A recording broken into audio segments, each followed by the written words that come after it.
Bonjour à tous, bienvenue dans Territoire. Dans ce nouveau numéro, nous parlons encore romanité.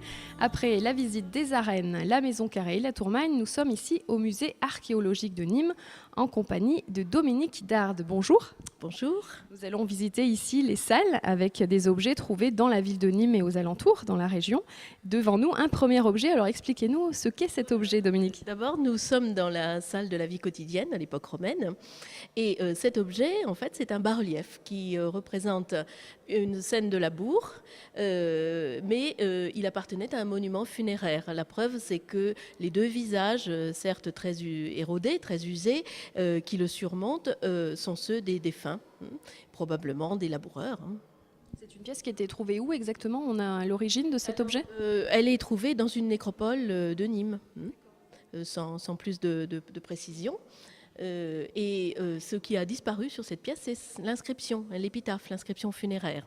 On va continuer notre visite, alors je vous suis, c'est vous le guide. Toujours dans le même registre, voilà cette fois-ci une stèle funéraire qui, elle, a conservé son inscription, qui nous parle d'un autre métier que celui d'agriculteur. Cette fois-ci, c'est vraisemblablement le jardinier, puisque cette stèle d'un certain Cornelius représente dans sa partie supérieure des outils. Vous reconnaissez ici une faucille et puis peut-être une sorte de plantoir. Alors pourquoi on a une différence de couleur entre ces deux pièces? On a l'impression que la pierre n'est pas du tout la même. Il y a une explication à ça? C'est surtout une question de patine qui est différente, parce que la plupart de nos stèles funéraires, de nos monuments funéraires, sont en calcaire et en calcaire local. Alors après, évidemment, ce sont les conditions de conservation dans le sol, les éventuels remplois que ces pierres ont pu subir, qui peuvent expliquer les différences d'épiderme, de teinture, de couleur.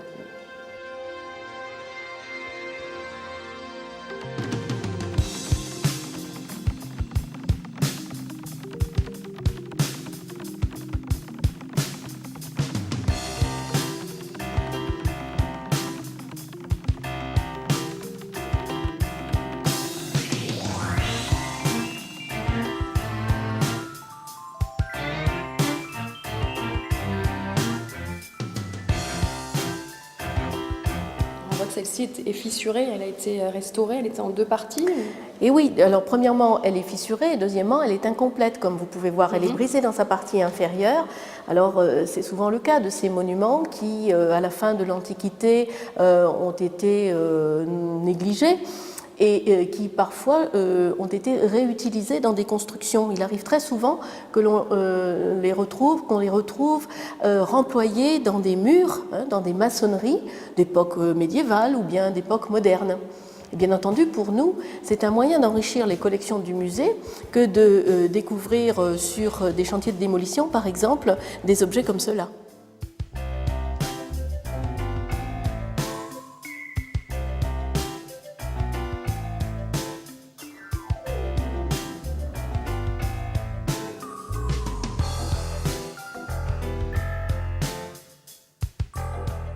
Nous voici dans la salle avec la mosaïque. Alors, elle représente quoi, celle-ci, mosaïque? Alors, cette mosaïque représente une Néréide, c'est-à-dire une divinité marine qui chevauche un animal mythique. Ici, vous voyez un taureau, mais dont l'arrière-train est en forme d'animal marin.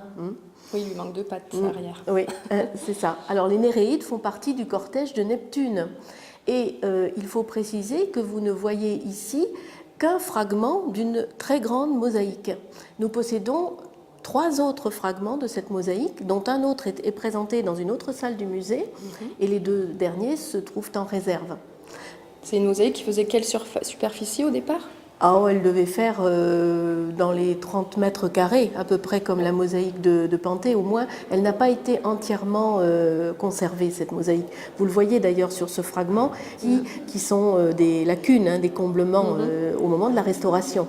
Alors, elle a été découverte rue Sainte-Marguerite à Nîmes dans les années 1970 et il y a eu un chantier de fouilles à cet endroit. C'était à l'occasion de la construction d'un immeuble. Évidemment, c'est un des pavements les plus intéressants de notre collection de mosaïques, puisqu'elle est ornée de motifs à caractère mythologique.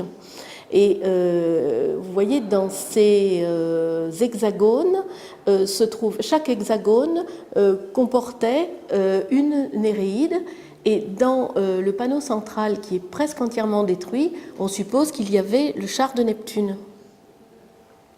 En fait, c'est le seul conservé qui est vraiment dans C'est cet état-là. C'est le mieux conservé. Vous verrez l'autre dans une autre salle tout à l'heure, qui est aussi relativement bien conservée.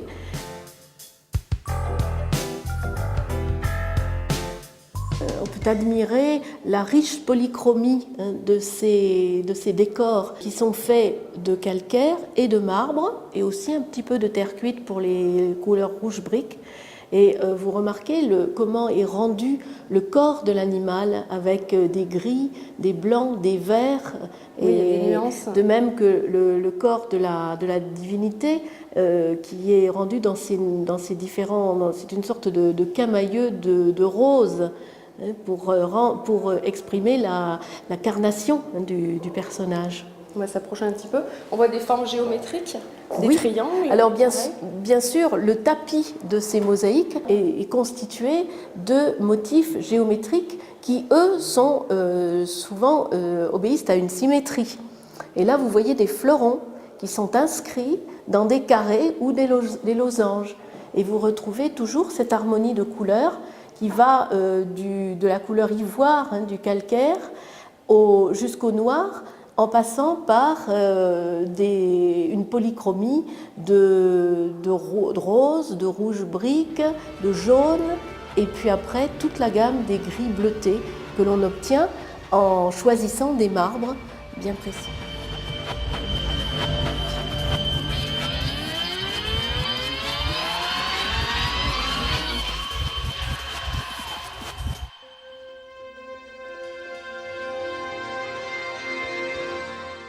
Les Romains aimaient jouer, on le voit ici. Oui, alors une vitrine qui a été séparée en deux parties, l'écriture d'un côté, parce que l'on trouve évidemment des stylets pour écrire, des tablettes en schiste ou en ardoise aussi, qui servaient bien sûr à l'écriture. Et puis d'un autre côté, dans le domaine plutôt des loisirs, les jeux, représentés par une multitude de petits jetons en os ou bien en pâte de verre, qui bien sûr appartiennent à des jeux de société. Et alors, bien entendu, on présente des éléments d'iconographie, comme ce bas-relief représentant deux personnages autour d'une table. On voit très bien qu'ils sont en train de jouer ici. Oui, à chaque fois, vous faites le parallèle entre la découverte et la représentation sur un bas-relief, par exemple. Et ici, vous avez des dés, tout simplement les jeux de hasard, là, cette fois-ci.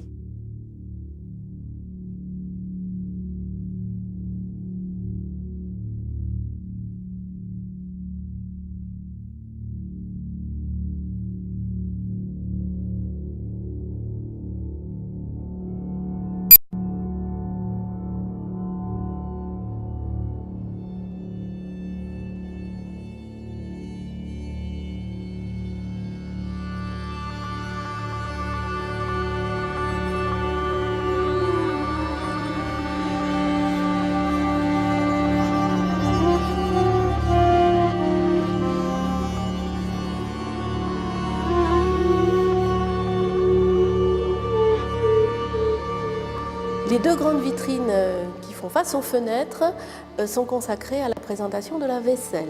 Alors, deux matériaux différents, deux matières différentes.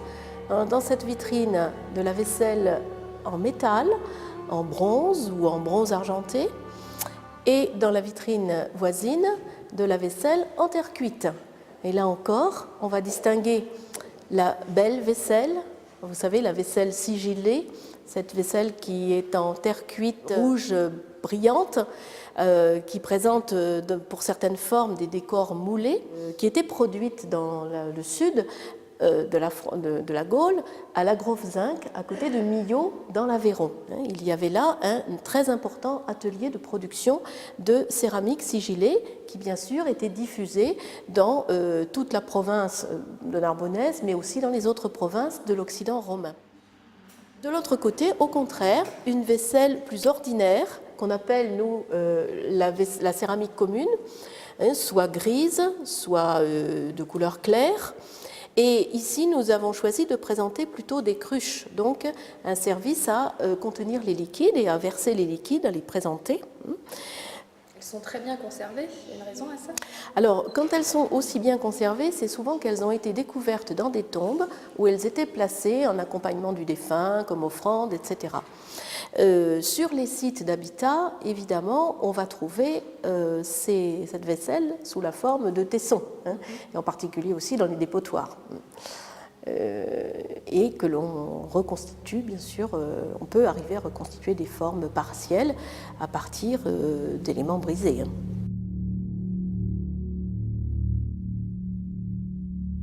Dans cette vitrine sont présentés des éléments de vaisselle de grand prix finalement, parce que c'est de la vaisselle de bronze. Et j'attire votre attention surtout sur ce vase qui est destiné à contenir sans doute des liquides précieux, des vins précieux, qu'on appelle un ascos. Le mot ascos veut dire outre en grec, et vous voyez qu'il a la forme d'une outre. Et cet ascos, il a une histoire, parce que il fait partie des collections de Nîmes depuis longtemps. Il a fait partie de la collection du grand savant Jean-François Séguier, qui a légué ses biens à la ville de Nîmes. Et il avait été remarqué par le président américain Thomas Jefferson lors de son passage à Nîmes. Et le président américain a commandé une copie de ce vase qui a été exécuté et qui se trouve maintenant aux États-Unis.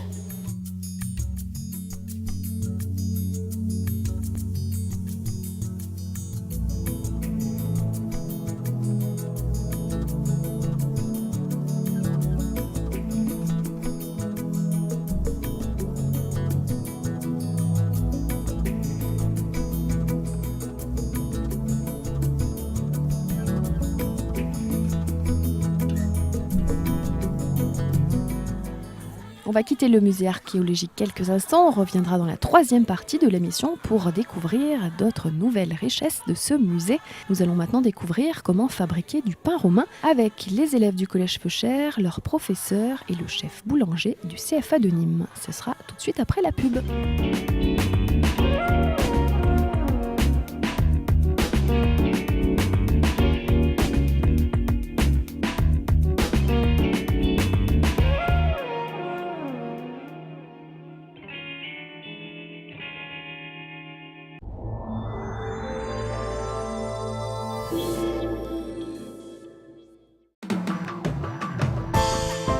CDE, confort, développement, énergie. Pompe à chaleur, solaire, photovoltaïque. Votre installateur privilégié CDE vous prend en charge de l'étude à la réalisation de votre projet. Pour tout besoin en solaire, pompe à chaleur ou photovoltaïque, contactez-nous pour une étude gratuite et personnalisée. CDE, c'est au 1325 avenue Maréchal Juin à Nîmes. Entre l'économie d'énergie, le crédit d'impôt, la TVA à 5,5 et nos études gratuites, n'hésitez plus. La crise ne doit pas vous obliger à renoncer à vos loisirs. Depuis presque 4 ans, Resto Malin est la solution qui vous permet d'aller au resto et de sortir à moitié prix. Un repas ou une sortie achetée, c'est la même prestation qui est offerte. Achetez dès maintenant la nouvelle édition Resto Malin automne-hiver 2009-2010 au prix inchangé de 20 € chez les restaurateurs participants ou par courrier à l'adresse suivante: Athénor Sud, 7 rue de Garenne, 30 230 à Bouillargues. Plus d'infos sur le site www.restomalin.com. Resto Malin, pour sortir à moitié prix en période de crise, on n'a jamais vu aussi malin.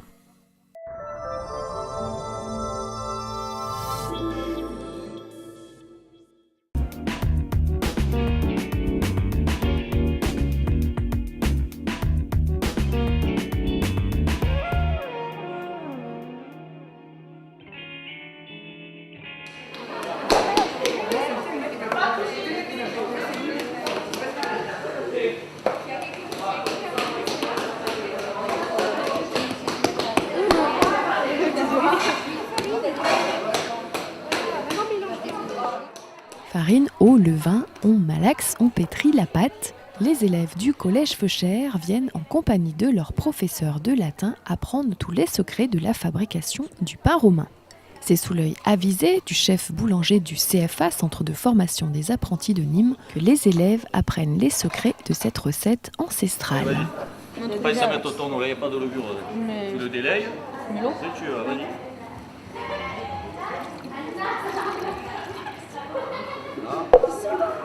Une main.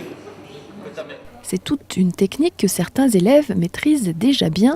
Nous allons les laisser travailler et nous allons à la rencontre de Stéphane Ozias. Il va nous raconter le pain romain, son histoire, et comment les Romains en sont arrivés justement à fabriquer du pain. Donc j'opère sur des CAP, des mentions complémentaires et des brevets professionnels. Voilà. Alors aujourd'hui c'est une journée un petit peu spéciale, vous accueillez les élèves du collège Feuchères pour préparer du pain. C'est bien ça, donc on a préparé du pain à base de farine d'épeautre, comme les Romains le faisaient, à base de levain.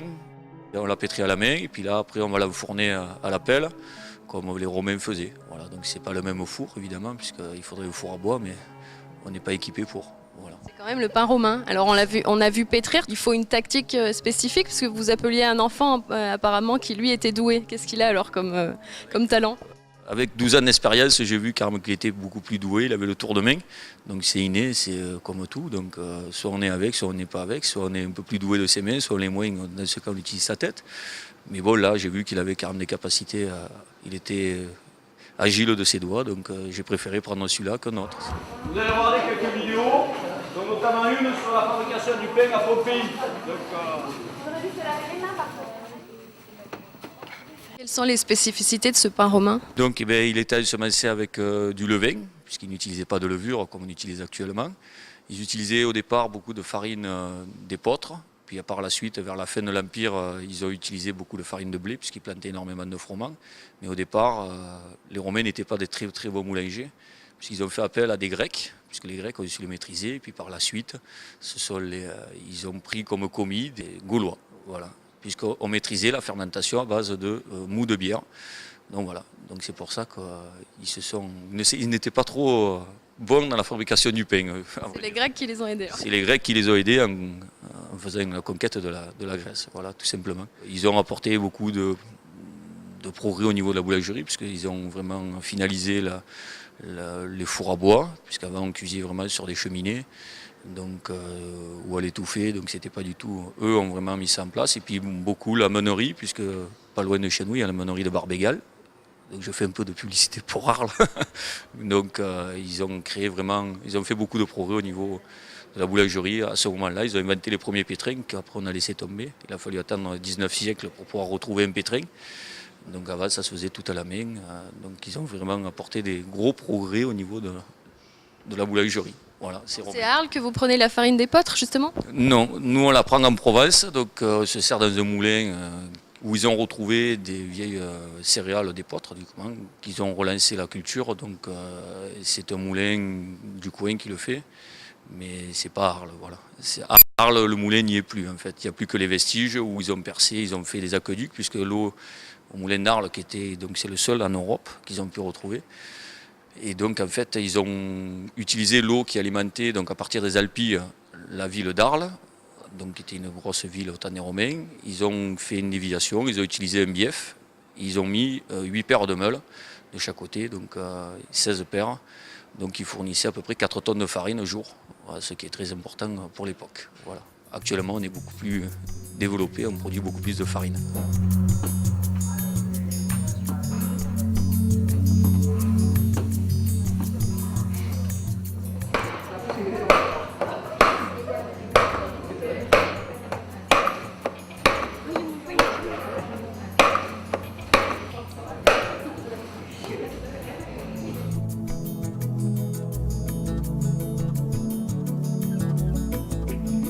On va repartir pour aujourd'hui, cette journée d'aujourd'hui, la fabrication du pain. Donc on a vu le pétrissage, alors c'est quoi l'étape suivante ? Alors après le pétrissage, on va laisser reposer, et puis là après on va enfourner. Donc pour s'amuser un peu, on va enfourner à la pelle. Donc j'espère que le four sera assez grand, puisqu'en général il y a des petits ratés. Et donc chaque élève partira avec son pain qu'il a produit, et puis pourra le manger ce soir. Donc je pense qu'il sera content. On a vu que c'était des boules de forme ronde, c'est toujours comme ça le pain romain ? Alors les pains romains ils faisaient quelques formes un peu coquines, on va dire, mais je ne pouvais pas leur montrer ces formes-là, évidemment. Le pain romain est généralement de forme ronde, le dessus est façonné de différentes manières. Les boulangers excellaient dans la fantaisie et pouvaient confectionner des pains de toutes formes sur commande. On appréciait dans les banquets les pains en forme de lyre ou d'oiseau, pour les noces en forme d'anneaux entrelacés. Parfois, ils pouvaient être grivois, voire obscènes, représentant par exemple des membres très virils qui concouraient à la bonne humeur des convives. Interdit au moins de 18 ans? Voilà, c'était interdit au moins de 18 ans, puisqu'ils aimaient bien ces formes coquines, d'après ce que j'ai lu dans certains livres. Voilà. Sinon, ils faisaient beaucoup de boules. Donc, la boulangerie était une corporation très importante, puisque c'était du pain et des jeux. Donc, on donnait le pain pour tous les habitants de Rome, ou voire même la farine. Ils vont pouvoir faire quelques dessins, les élèves, dessus? Alors après, ils vont tailler le pain avec des lames. Bon, à l'époque, ils ne devaient pas le tailler avec des lames, ou soit avec des couteaux ou des racles même. Mais ils le faisaient surtout dans des moules. Et quand ils avaient des esclaves, chaque esclave devait signer son pain avec un poinçon, au cas où il y a un problème, qu'on puisse retrouver la personne qui a fait le pain. Et à partir de ce moment-là, il était condamné à la pistrine, qui était en fait le fait de faire tourner les meules de pierre pour fabriquer la farine. Il faut attendre l'enfournement maintenant, il faut que le pain lève. Combien de temps? Si on n'utilise que du levain, il faut compter 6 heures, sachant que leur levain était beaucoup plus acide, d'après les récits que j'ai pu lire dans les livres, puisqu'en fait, ils ne salaient pas le pain. Voilà, le pain n'était pas salé à leur époque, donc ils utilisaient beaucoup d'acidité pour donner du goût au pain, et puis la farine d'épeautre qui apporte du goût carrément. Voilà. Contrairement à nous, on ne veut plus de pain acide, qu'on n'aime pas ça. On a vu comment confectionner la pâte, il faut maintenant la laisser reposer. Nous allons à la rencontre du professeur de latin qui, elle, va nous parler de sa classe et des activités qu'elle propose à ses élèves.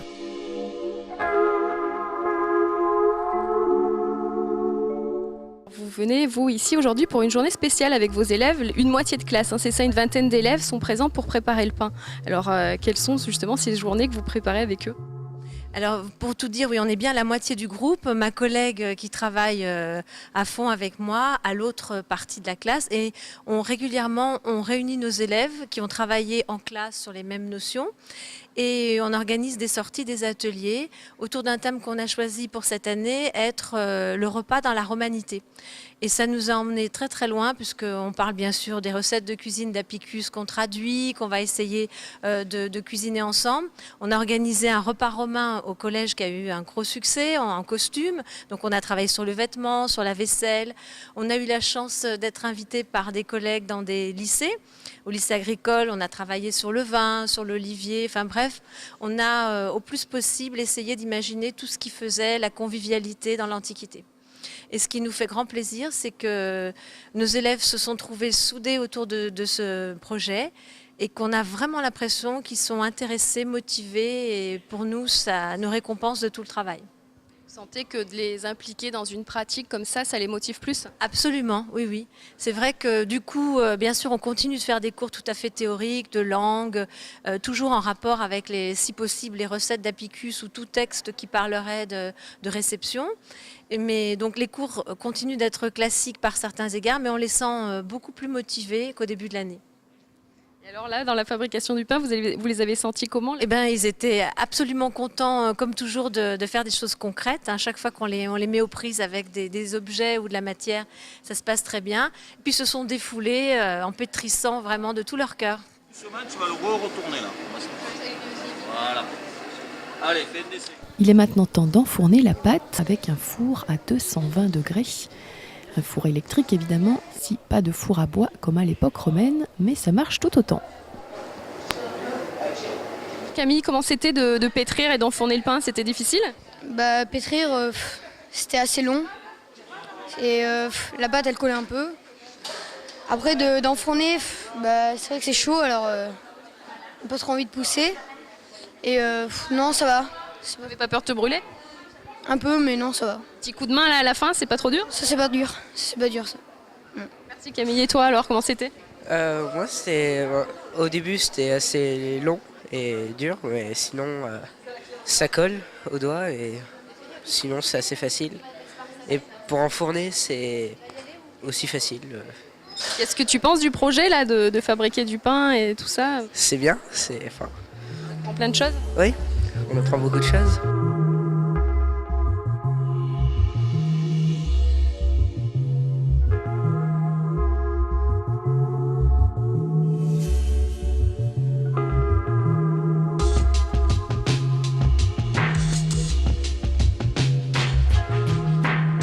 Antoine, bonjour. Oui, bonjour. Alors tu as pétré la pâte, comment ça se passe? C'était dur ou pas? Ouais, c'était rigolo, dur. Un petit peu, dur, c'était pas très difficile, mais bon. Qu'est-ce qu'il fallait faire alors? Il fallait mettre de l'eau dans la pâte, quoi. Et après, il fallait remuer et la mettre dans le pack de farine et la remuer pour le donner après au... Est-ce qu'on met du sel? Non. Et après, il faut malaxer combien de temps? Ben ça, je sais pas. Soit si c'était rapide ou si c'était lent, mais après voilà, à peu près. Suivant la consistance de la pâte après? Ouais, voilà, on fait ça comme ça. Avec Annie Pesson, cette fois-ci professeure de technologie au Collège Feuchères. Alors vous aussi, vous adhérez à cette association Carpe Feuch. Est-ce que vous pouvez nous en parler un petit peu plus en détail avec les manifestations que vous faites tout au long de l'année? Je fais partie de Carpe Feuch depuis le mois de juin. C'est une association que nous avons créée avec 2 professeurs de lettres classiques. Nous avons décidé de créer cette association qui s'appelle Pour la défense donc du latin, du grec et de la romanité. Donc elle nous permet à la fois de travailler au niveau des élèves, de les motiver pour faire du latin, mais aussi de les motiver pour faire des activités culturelles autour de la romanité et autour de notre région finalement, et de tout ce que les latins, les romains ont apporté à notre région. Vous pouvez évidemment adhérer à l'association Carpe Feuch, elle est ouverte à tous, pas seulement aux élèves du Collège Feuchères. Vous pourrez à loisir découvrir les nombreuses activités qui se déroulent tout au long de l'année, fabriquer du pain mais aussi participer à des repas typiquement romains. Vous pourrez alors goûter aux joies des victuailles romaines et si le cœur vous en dit, vous pourrez venir déguisé.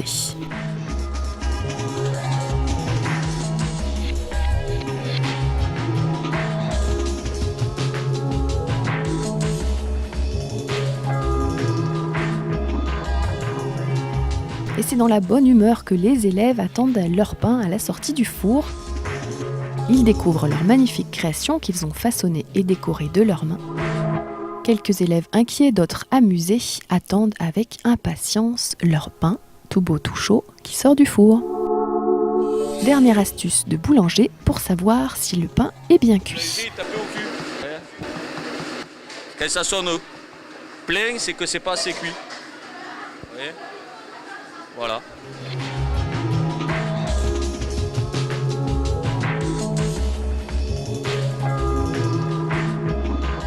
Il est temps de quitter les élèves du collège Feuchères et leurs professeurs. Nous retournons au musée archéologique de Nîmes pour découvrir de nouvelles pièces magnifiques.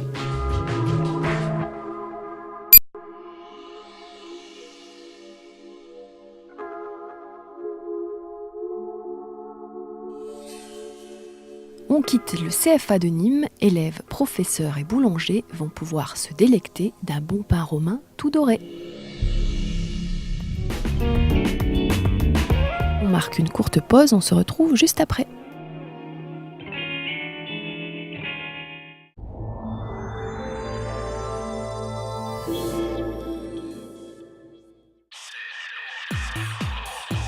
Côté homme, côté femme, masculin direct, 25 boulevard Sergent-Trière à Nîmes. Profitez d'une remise de 10% les jeudis 19 et vendredi 20 mars autour de la nouvelle collection Printemps-été 2009. Masculin direct, ouvert tous les jours, du lundi après-midi au jeudi 19h, vendredi et samedi, non-stop de 10h à 19h. Kinépolis et de Metropolitan Opera présente l'opéra au cinéma. Découvrez 10 opéras exceptionnels, retransmis en direct depuis New York. Regardez, écoutez et vibrez au son des plus belles voix contemporaines d'opéra. L'opéra au cinéma, des représentations uniques à vivre en direct sur écran géant en haute définition pour des sensations inoubliables. Infos et réservations sur kinepolis.com/opéra.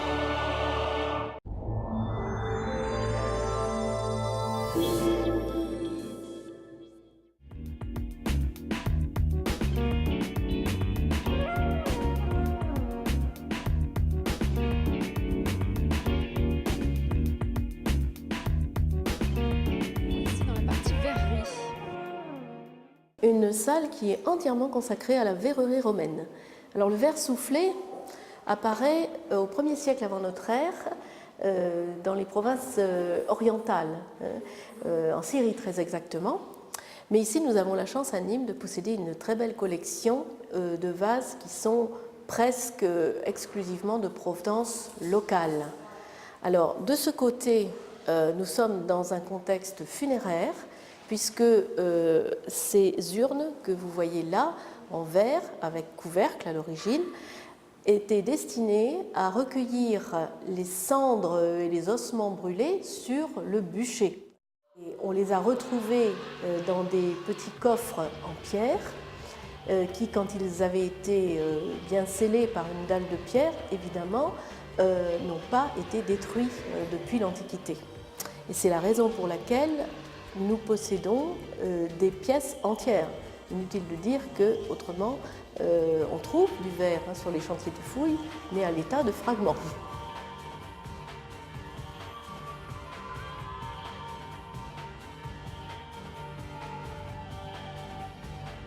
Des teintes, on voit des bleus, des verts, c'est des choix au départ de... Oui, bon, les bleus sont beaucoup plus rares, comme vous le voyez, mais la plupart du temps, nous avons ce vert un peu translucide. Alors, ce qui est intéressant, c'est qu'il y a des types différents et qui sont classés par les spécialistes. Je précise que la collection de verre du musée archéologique est intégralement publiée par une Italienne, une spécialiste du verre qui s'appelle Mara Sternini, et qui est venue pendant des mois dessiner, étudier ces vers et les identifier. Alors, la plupart d'entre eux datent du 1er et du 2e siècle de notre ère. Et ils proviennent évidemment des nécropoles gallo-romaines de Nîmes, qui se trouvaient pour la plupart le long de la Via Domitia, soit en direction de Beaucaire, soit en direction de Castellon-le-Lez, enfin Montpellier maintenant. Alors ici, vous avez très exactement un mobilier de tombe qui est complet. Alors l'urne contenant les ossements et puis différents objets qui sont en fait des offrandes pour accompagner le défunt dans l'au-delà.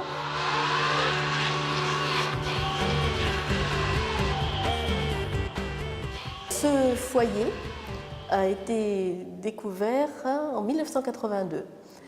Sur un site qui était fouillé à côté du jardin de la Fontaine, là où se trouve maintenant la résidence Villa Roma. Et il s'agit d'un objet assez remarquable, très bien conservé, et c'est un foyer culinaire, mais que l'on pouvait déplacer, puisqu'il était pourvu d'une armature en métal et de poignées sur les côtés. Alors, autrement, il est constitué de petites briques qui sont en terre cuite, pour la périphérie, et au centre, évidemment, c'est une plaque d'argile qui, évidemment, à force d'être au contact du feu, est rubéfiée. C'est un objet assez exceptionnel que nous possédons maintenant dans les collections du musée de Nîmes.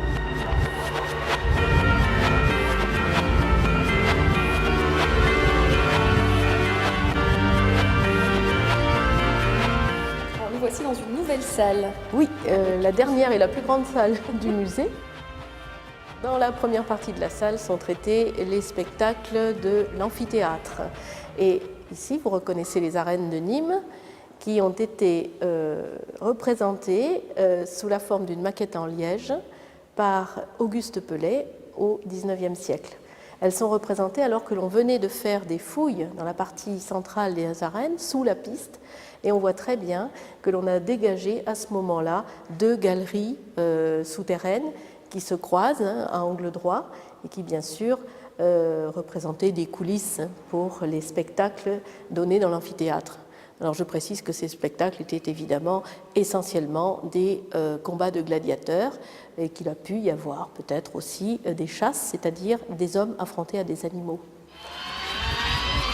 Un combat de gladiateurs, 2 gladiateurs affrontés. On reconnaît très bien le rhétière à gauche avec son trident et son filet. Et puis la mise en scène est extrêmement bien réussie puisque l'artiste a su traduire le mouvement de ces combattants affrontés.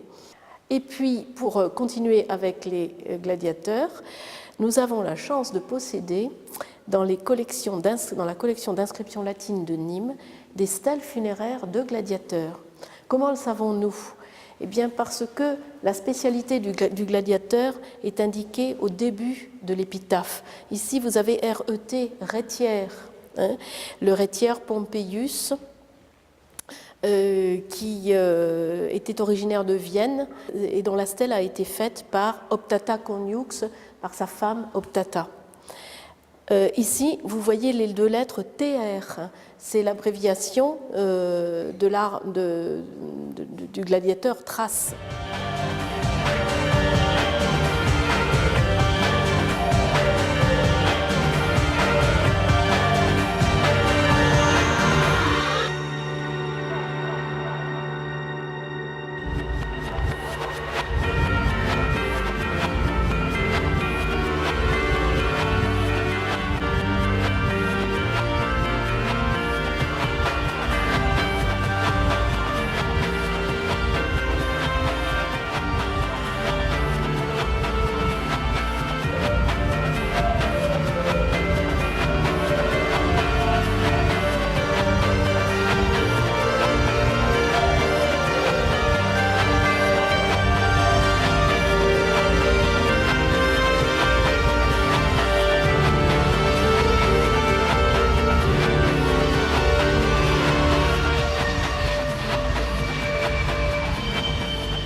Nous possédons dans les collections de nombreuses représentations de divinités du panthéon gréco-romain, tout à fait classique.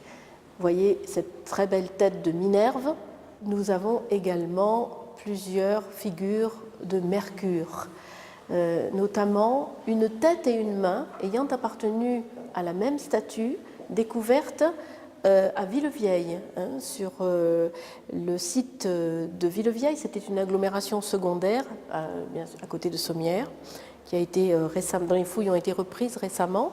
Et nous possédons plusieurs statues de divinités, plusieurs statues romaines provenant de Villevieille. Mercure avec son pétase, c'est-à-dire son chapeau, cette coiffure particulière qui comporte des ailes. Vous avez ici une autre tête de Mercure découverte dans la région d'Uzès. Et puis ces petites représentations de Mercure sous forme de figurines en bronze. Bien entendu, l'élément principal dans la religion romaine, c'est le culte impérial. Et nous présentons dans cette vitrine des portraits présumés de membres de la famille impériale, en particulier de la famille julio-claudienne, donc de la famille d'Auguste. Et ce portrait-là est identifié par les spécialistes comme étant Drusus le Jeune. Les panneaux qui accompagnent ces vitrines nous rappellent que nous connaissons deux lieux du culte impérial à Nîmes, le sanctuaire de la Fontaine et la Maison Carrée, qui, comme vous le savez, était dédiée à Caius et Lucius César, petit-fils de l'empereur Auguste. Un autre aspect non négligeable de la religion romaine, c'est l'importance des cultes à caractère dionysiaque ou bachique. Et voici ici rassemblés des objets qui nous évoquent ces figures, cette divinité. Alors, ça peut être tout simplement une tête de Bacchus, mais ça peut être aussi ces objets très caractéristiques que sont les oscilla, un oscillum, des oscilla. Alors, ce sont des disques de marbre, de pierre, ça peut être en terre cuite ou en bronze, qui étaient suspendus sous les portiques des péristyles des demeures romaines. Et souvent, pas toujours, mais souvent, ils sont ornés de motifs liés au culte de Bacchus. Vous voyez ici des masques de théâtre. Je rappelle que Dionysos Bacchus est le dieu qui préside aux pièces de théâtre, avec des instruments de musique ici, une flûte de Pan et peut-être un tambourin. Et puis sur l'autre, vous avez des figures des visages de Silène avec un canthare, le Silène qui est en train de boire et qui est prêt à s'enivrer naturellement. Enfin, dernier aspect de la religion romaine évoqué ici, ce sont les cultes orientaux. Et nous avons rassemblé des sculptures dans cette vitrine, une tête de Jupiter Sérapis et une tête peut-être d'une prêtresse d'Isis, ce n'est pas absolument confirmé. Et enfin, ces visages d'Attis reconnaissable à son bonnet phrygien. Et voici certainement une des œuvres majeures du musée, cette tête d'Apollon en bronze d'époque augustéenne. Seule la tête de cette statue est parvenue jusqu'à nous. Elle a été découverte il y a bien 2 siècles dans le Vistre, disons dans la campagne nîmoise. Alors, bien sûr, elle a perdu ses yeux, qui devaient être soit en pâte de verre, soit dans une broche semi-précieuse, et puis ses ornements. Vous voyez qu'elle comporte des cavités au-dessus du front. On suppose qu'elles étaient destinées à fixer une couronne, comme c'est un Apollon, couronne de laurier peut-être, alors on peut imaginer là en matière précieuse, telle que de l'or, de l'argent, pourquoi pas. Alors vous savez qu'il est rare de conserver des statues en bronze parce que tout simplement le matériau a été fondu après l'Antiquité pour des raisons économiques, pour récupération.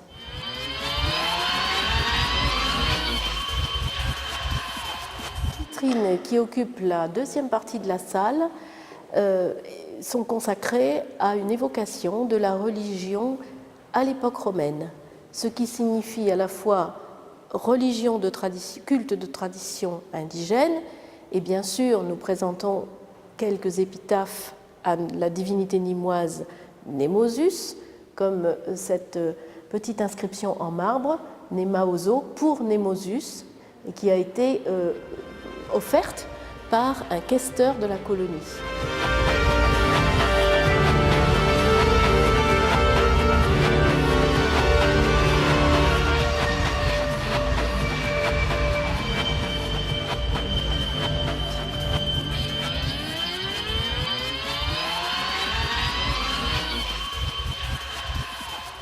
Allez, on poursuit et on termine ce territoire ici dans les jardins de La Fontaine. Nous avons quitté le musée archéologique de Nîmes qui se trouve en plein centre de la ville.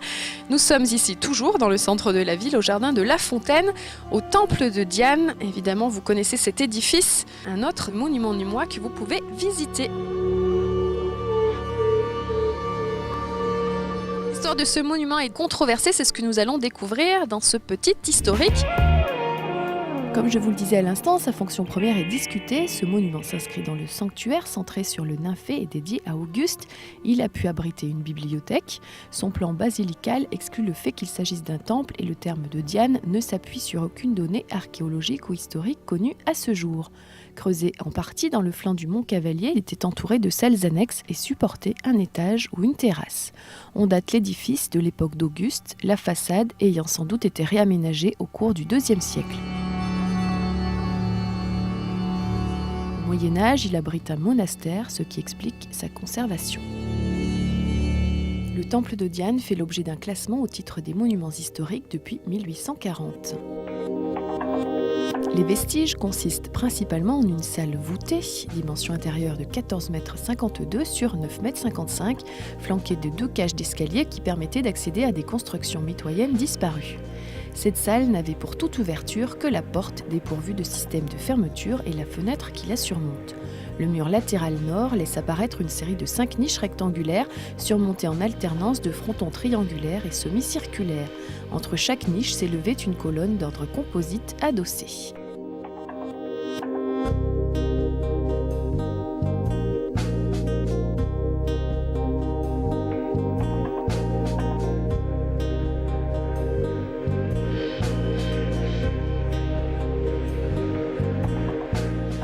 Au fond, 3 compartiments plus profonds présentent des plafonds ornés de caissons sculptés. Lors des fouilles de 1745, on découvrit le sol antique fait de plaques de marbre de diverses couleurs dont il reste le support de mortier. La façade principale, percée de 3 grandes baies cintrées, a conservé 2 niveaux. De nombreux auteurs ont écrit au sujet du temple de Diane. On peut citer entre autres René Barjavel, Jules Canonge, Dominique Dard. Voilà pour cet historique du temple de Diane, un monument romain à Nîmes situé au sein des jardins de La Fontaine. Et c'est ici que l'on termine nos émissions sur la romanité. Nous aurons évidemment l'occasion de reparler de ces monuments tout au long de l'année. Le sénateur-maire de Nîmes, Jean-Paul Fournier, a annoncé qu'un musée sur la romanité devrait être créé pour vous faire découvrir dans des conditions optimales toutes ces richesses nîmoises. Affaire à suivre donc.